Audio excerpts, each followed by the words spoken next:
Hello and welcome to the news on NTA International. I am Dennis Adigunloye. Thanks for joining us. Let's begin with the headlines. Business activities picking up gradually across the country as nationwide protest enters day 3.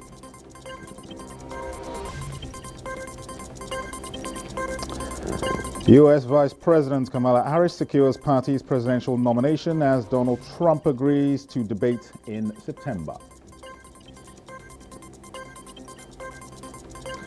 And Nigeria to develop new mechanism to boost revenue generation through waste management and recycling system.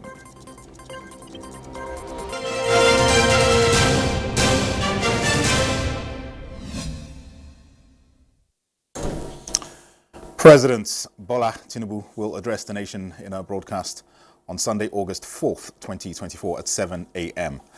Television, radio and other electronic media outlets are enjoined to plug into the network services of the Nigerian Television Authority and the Federal Radio Corporation of Nigeria for the broadcast.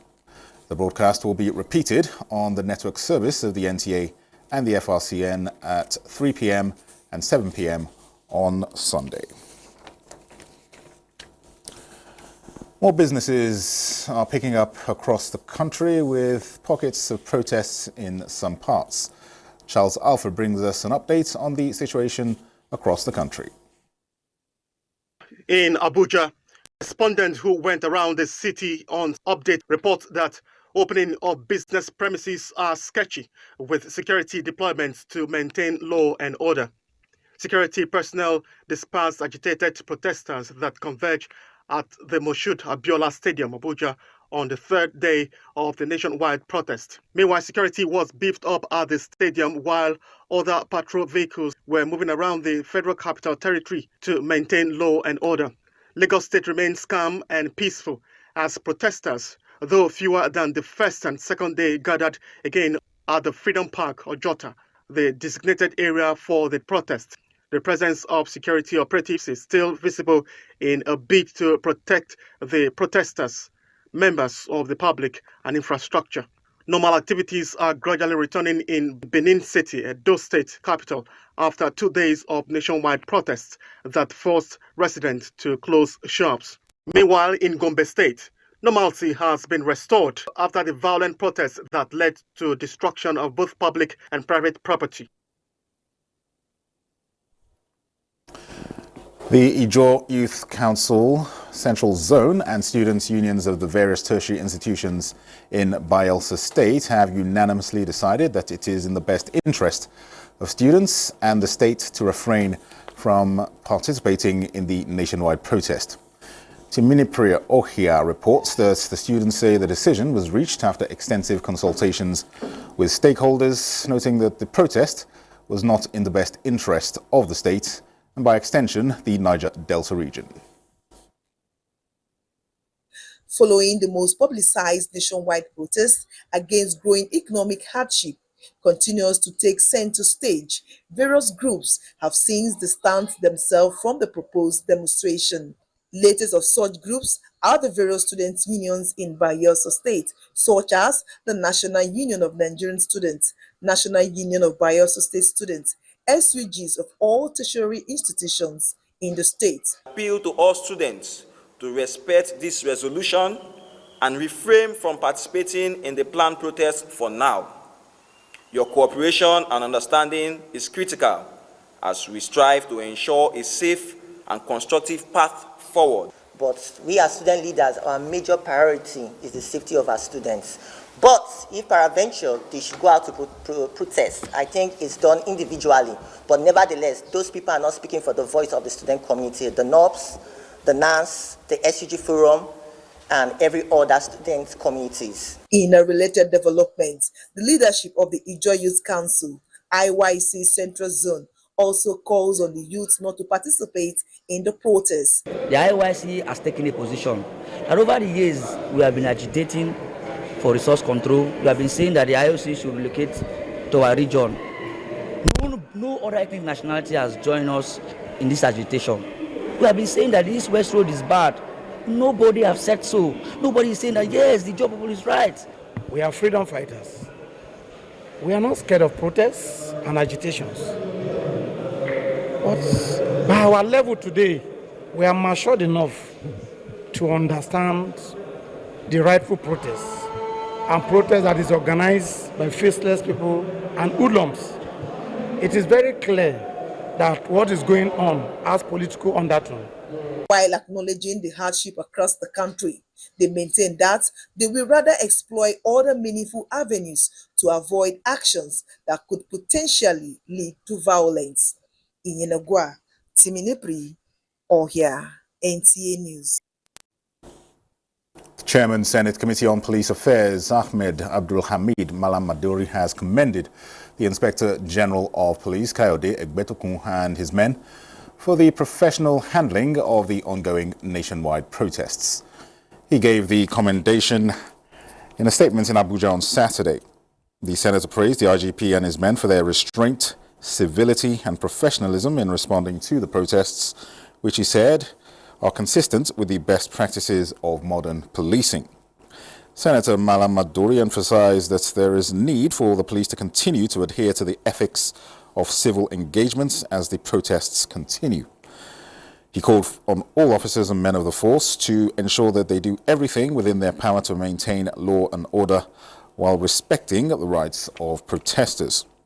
He said that the Senate Committee on Police Affairs is fully committed to supporting the police in their efforts to maintain law and order and to protect the lives and property of Nigerians.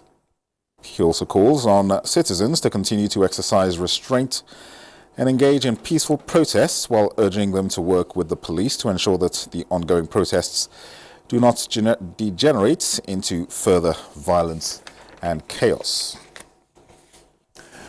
In the meantime, the Minister of State for the Nigerian Police Force, has cautioned Amnesty International for releasing unconfirmed reports alleging that security personnel deliberately deployed tactics designed to kill protesters using firearms as tactical tools for protest management. While denying the allegations, the force, in a statement, gave an account of incidents from the first 2 days of the nationwide protests, indicating that in Borno State, 4 individuals lost their lives and 34 were severely injured in a terrorist attack by Boko Haram ISWAP suspected elements who infiltrated the crowd of protesters and detonated an improvised explosive device. The force also notes that there was another incident reported in Yari local government area of Kebbi State, where a group of individuals mobilized to loot a shop. In the process, a local vigilante man shot and killed one of the looters, which the Commissioner of Police in charge of Kebbi State is currently investigating. However, incidents of armed robbery, arson, mischief, looting of public institutions and private businesses, destruction of both public and private property were recorded during the protests. Arrests were made with respect to these criminal incidents, according to the force, and a number of recoveries made from the suspects. Similarly, police officers sustained various degrees of injuries during the attacks.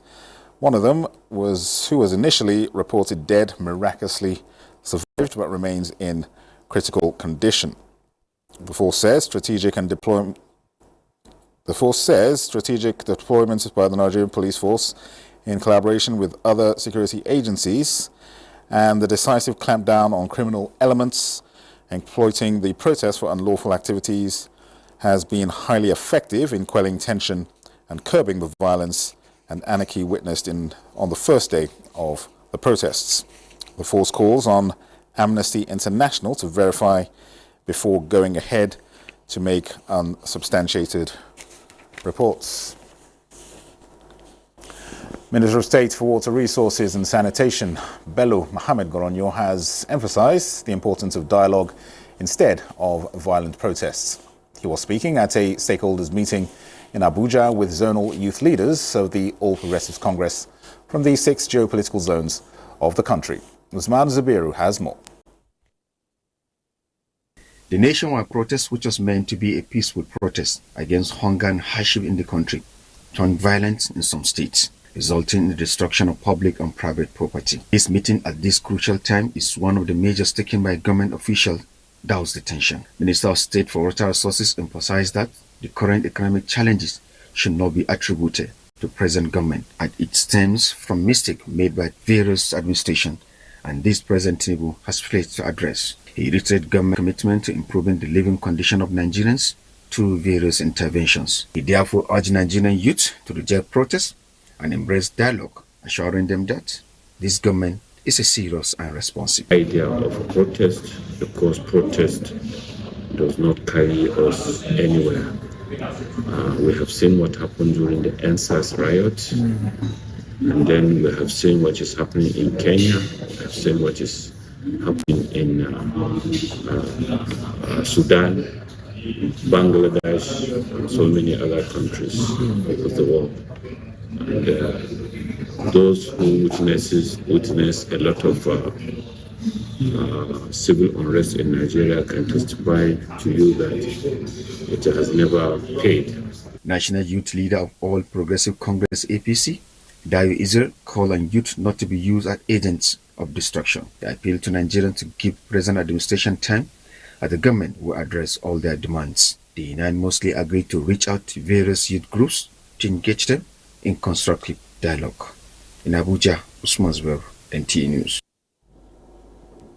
Let's head to the United States now, where Vice President Kamala Harris has secured the Democratic Party's presidential nomination as the standard bearer for November's election. Hours after her nomination, Republican presidential candidate Donald Trump agreed to a debate with her in September. Frama Panyi has more. Was the sole candidate on the ballot for a 5-day electronic vote of nearly 4,000 party convention delegates. She was the first Black and South Asian woman ever to secure a major party's nomination and will be officially crowned at a Chicago convention later this month. Harris said on a phone-in to a party celebration that she was honored to have amassed the required support by the second day of the marathon virtual vote and declared, "We're going to win this election." You know, I know we all feel this way so strongly. We love our country. We believe in the promise of America. And that's what this campaign is about. So, of course, I will officially accept your nomination next week once the virtual voting period is closed. But already I'm happy to know that we have enough delegates to secure the nomination. And later this month, we will gather in Chicago, united as one party, where we're going to have an opportunity to celebrate this historic moment together. In the meantime, U.S. Republican presidential candidate Donald Trump has agreed to a debate with the Democratic Party's standard bearer, Kamala Harris, on Fox News on September 4th. Trump wrote on his Truth Social platform, "I have agreed with Fox News to debate Kamala Harris hours after the vice president had secured her party's nomination for the presidential election." Frama Panyi, NTA News.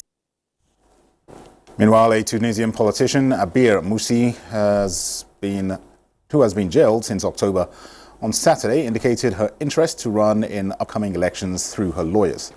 Local media reports say 6 members of Moussi's legal team filled the registration forms on her behalf for the October 6th presidential ballot.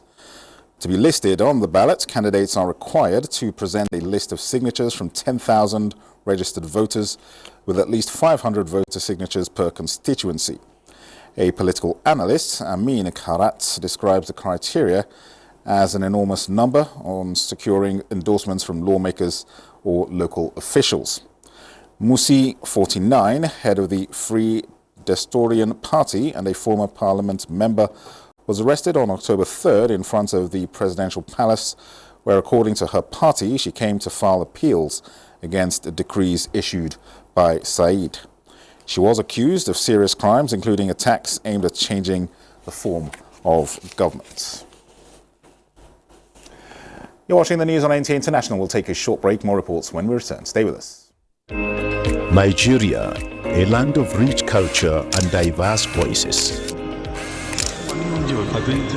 where every voice matters. In times of disagreement, let's choose dialogue over discord. Together, we can find solutions through understanding and respect. Let's build a stronger Nigeria, one conversation at a time. Dialogue not protest. Unity, not division. Nigeria, united in dialogue.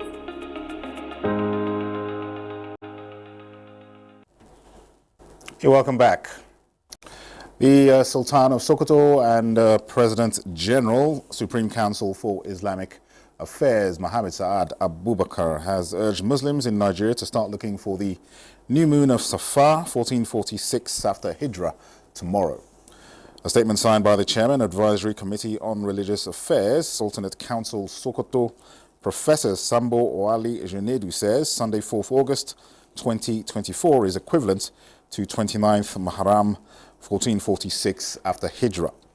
It therefore called on the Muslim Ummah to start looking for the new crescent and report the sighting to the nearest district or village heads for onward communication to the Sultan. South Africa's citrus industry is suffering from a range of local issues hampering growth. First, it was unsuitable weather, and now it is logistical challenges at the country's ports.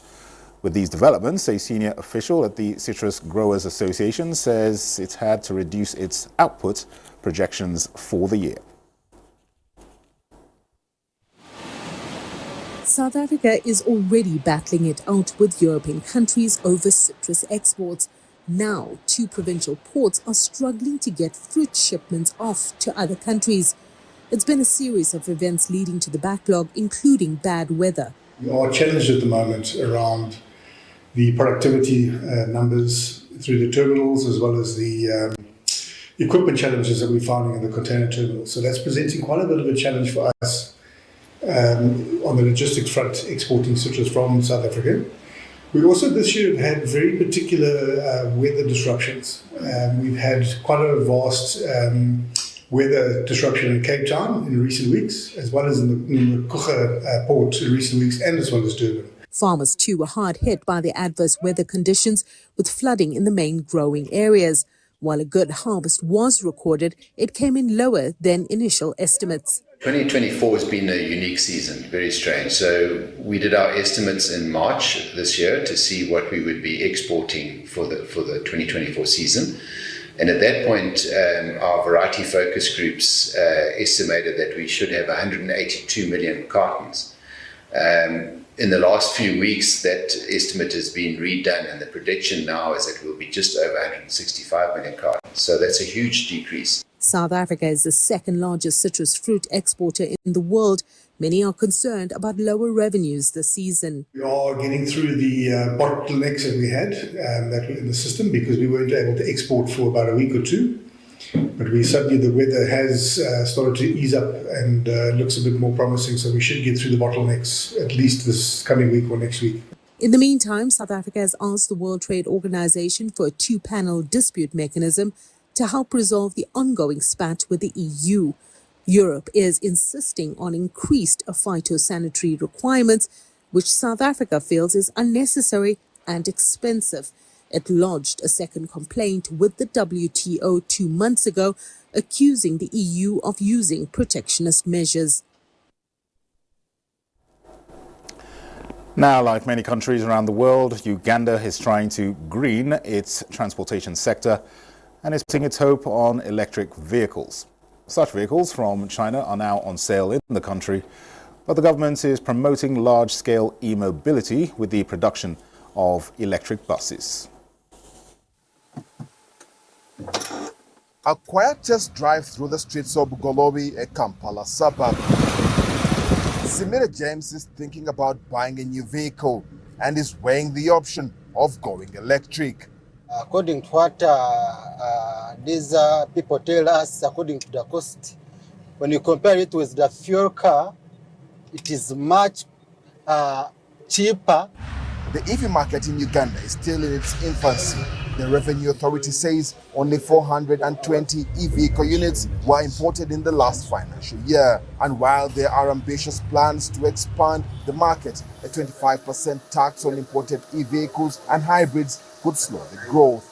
Nonetheless, Chinese manufacturers are trying to carve out a position early. Shengwei introduced a Chinese EV maker, Huaizei's model, to the local market. when these user cars are driving on the road, I think the safety issue and the pollution issue, they are actually not good. For me, I can see this is a trend, to move to EV or hybrid, right? So to protect the environment. The cars aren't on sale quite yet, but Sheng says he's receiving lots of inquiries. Any one of these cars will cost about $16,000. On a full charge, it could do over 200 kilometers.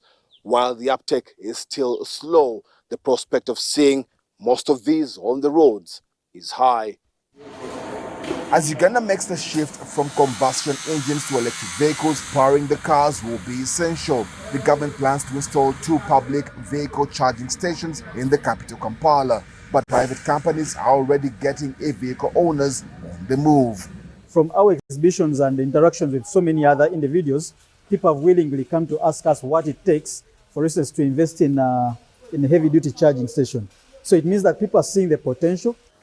While it is desired to stop using fossil-powered automobiles, urban economists argue Uganda must make systematic investments to encourage the use of e-mobility.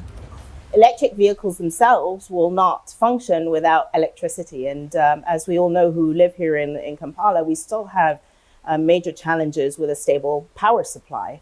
On top of that, it requires an ecosystem of services, for example, battery charging points.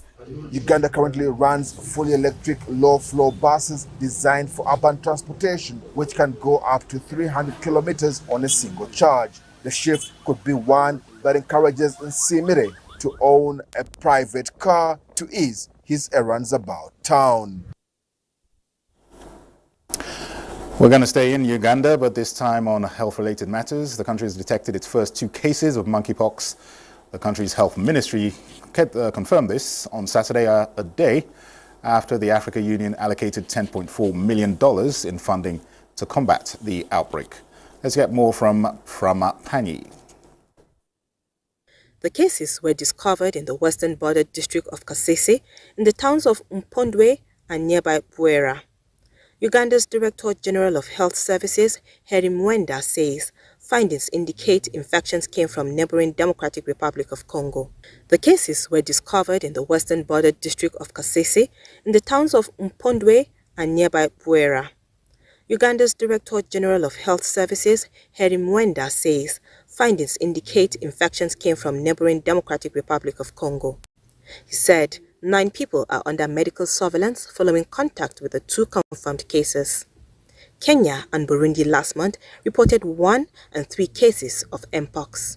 On July 20, the DRC reported more than 11,000 suspected cases, including about 450 deaths. The African Union said on Friday it had urgently approved $10.4 million from COVID-19 funds to support Africa's Centers for Disease Control and Prevention efforts to continue to combat the Mpox outbreak across the continent.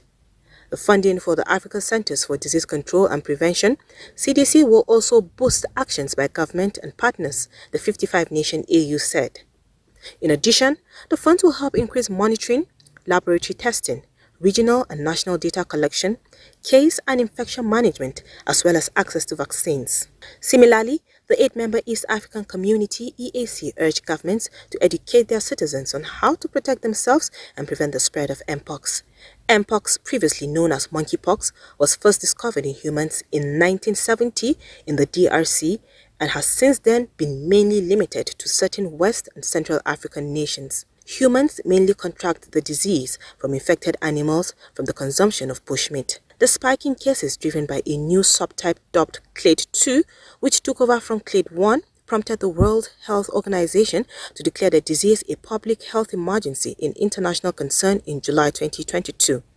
It ended the emergency in May 2023, but since last September, a new and deadlier Clade 1 strain has been spreading in the DRC and is believed to be a mutated variant of Clade 1 called Clade 1b. Frama Pani, NTA News. In other news, Nigeria is to develop a new mechanism to boost revenue generation through waste management and a recycling system. The Institute for Peace and Conflict Resolution is looking at the activities of scavengers, with the aim of converting their duties into Nigeria's mainstream industry. David Ayri reports. With a growing population scattered across the nooks and crannies of the Federation, scavengers play key roles in waste management to keep the environment clean. Recent developments have, however, revealed that this class of people is now more perceived as security threats than the economic potentials inherent in their trade. This stakeholders validation workshop, organized by the Institute for Peace and Conflict Resolution in partnership with the Dutch government, is working at modalities to refine the operations of these waste pickers into mainstream economy. Give them access to healthcare, access to education, and then of course there is a community on its own. If you go to these respective dump sites, children are being bred, so we need to begin to look at it from an intergenerational point of view. We look at it from even the disability, women and children issues, and all that affects this particular population of people, to ensure that we give them that sense of inclusion. Waste pickers do not operate, despite being in the informal sector, they do not operate individually.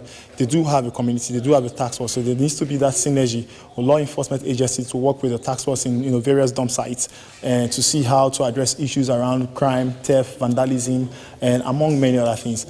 The capacity to efficiently collect waste will be transformative going towards the future. Jobs will be created. The secular economy will continue to grow and continue to blossom as a result of the activities of these waste pickers. The research and stakeholders workshop with the theme Formalizing the Scavenger Economy for Sustainable Development in Nigeria is funded by the Dutch Ministry of Foreign Affairs. In Abuja, David Ayri, NTA News. And just before we go, here's a quick reminder that President Bola Tinubu will address the nation in a broadcast on Sunday, August 4th, 2024 at 7 a.m. Television, radio and other electronic media outlets are urged to join the network services of the Nigerian Television Authority and the Federal Radio Corporation of Nigeria for the broadcast.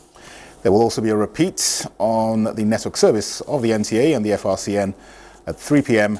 and 7 p.m. also on Sunday. And that concludes the news on NTA International at this time. Many thanks for watching. I am Dennis Adegunloye.